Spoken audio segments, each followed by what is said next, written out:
और क्या क्या व्याख्या कर रहे हैं आप बोले। इधर देखो मेरी तरफ, सुनो समत सागरी, आप ऐसी व्याख्या मत करना। एक विधान होता है, विषय ध्यान रखना आप, एक विधान होता है पुण्यांश, उसमें आप यज्ञोपवीत पहनाते कि नहीं? अच्छा। कलावा बांधते कि नहीं? अच्छा, बांधते हो। देश में कौन सा ऐसा विद्वान है मनीषी प्रतिष्ठाचार जो बिना रक्षा सूत्र के सोदर मंत्र बनाता हो? है कोई? नहीं है ना। तो आज कुछ ऐसे साधक जन्म ले लिए हैं, और साधक का तो ठीक है, वो श्रावक इतने अज्ञानी हो चुके हैं, वो कहते हैं कलावा बांधे शांति धारा नहीं कर सकते आप, कलावा बांधे आप अभिषेक नहीं कर सकते आप। उनसे पूछो, आपने जब इन भगवान को बनाया था, जब इनकी प्रतिष्ठा हो रही थी, तब आपने स्वयं भी कलावा बांधा था, इन भगवान को भी आपने कंकण बंधन किया था, उन्हें कलावा बांधा था। आपने जितनी विधान करते हो उसमें डोरी में कलावा बांधते हो, आप जितनी पुण्य क्रिया करते हो सब में कलावा बांधते हो। यदि कलावा बांधना पाप है तो ये पूछिए, हिंसा, झूठ, चोरी, कुशील, परिग्रह, इन 5 पापों को जिनागम में पाप कहा है। इन 5 पापों में से कलावा कौन से नंबर का पाप है? सुनते जाइए।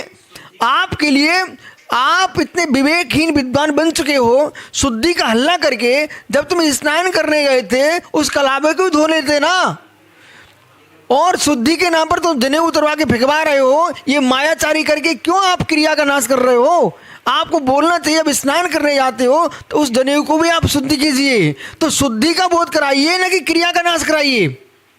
अरे मिथ्या दृष्टि हो, तुम इतने पापी हो चुके हो कि अपनी पंथ चलाने के पीछे तुम क्रिया का नाश कराने के लिए खड़े हो जाते हो, लेकिन विधि नहीं बताना चाहते हो। दीपक हटाने के पीछे तुम हिंसा दिखा दोगे, पर ये नहीं कहोगे उस पर कांच रखो। फिर मेरे पास समाचार भेजोगे आप, बोले महाराज जी क्या करूं?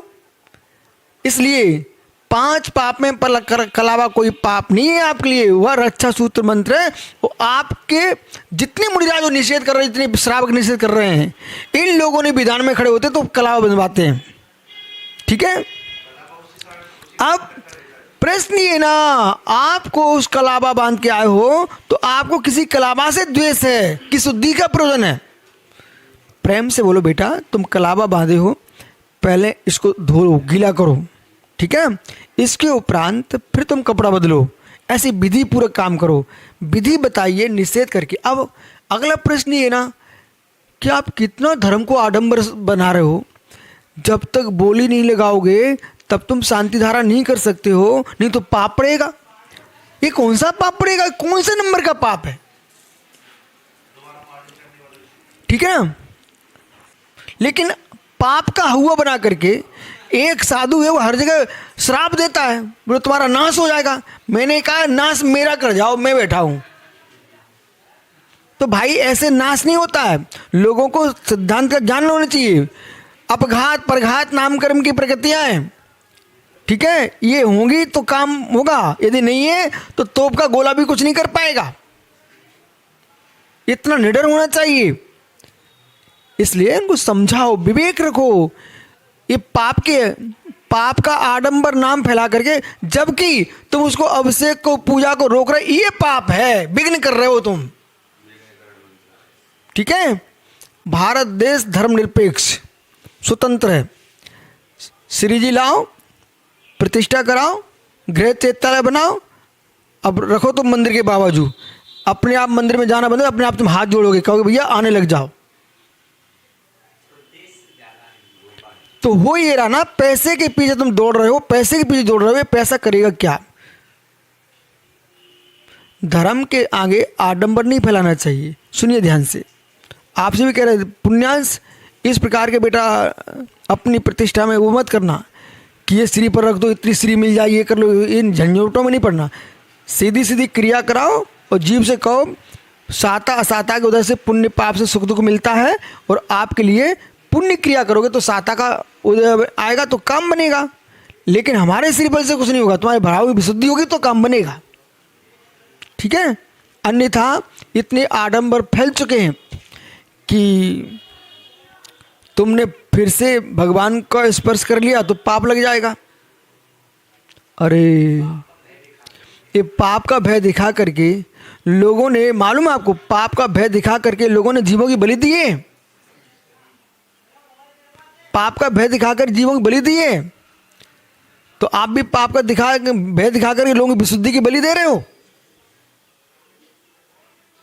इसलिए निर्णय होना चाहिए कि अब समय ऐसा है,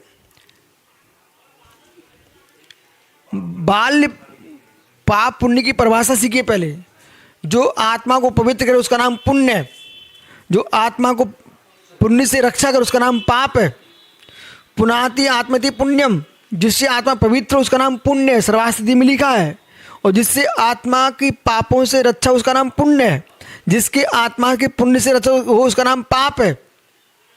ठीक है, मूल बिंदु पे है। संक्लेशता की हानि के लिए हम मंदिर जाते हैं ना, कि संक्लेशता बढ़ाने के लिए, विशुद्धि के लिए अपन जाते हैं। कोई पूजा पाठ नहीं करने दे रहा है, भगवान से कहना प्रभु हम तो आए हैं, यमराज जैसे लोग खड़े हमको नहीं करने दे रहे हैं, अब इनसे आप पूजो, हम तो आपकी वंदना करके जा रहे हैं, मुझे तो पूजा का फल मिलेगा। और जिस मंदिर में संक्लेशता न हो वहां जाके पूजा कर लो। अंत में यही निर्णय करना पड़ेगा। क्यों? विवेकियों की संख्या कम है, मानने वालों की संख्या ज़्यादा है।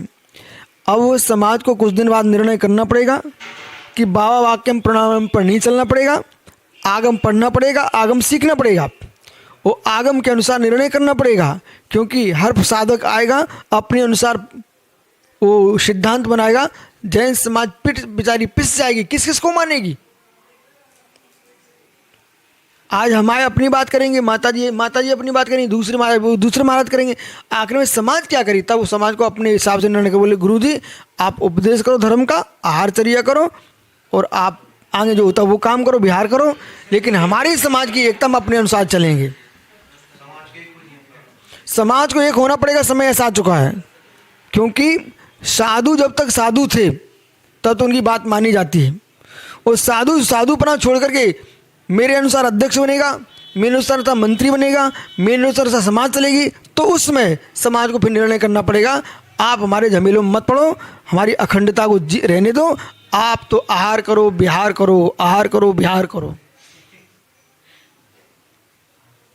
ओहो, आगे उत्तर समझ में आ गई? समझा देना।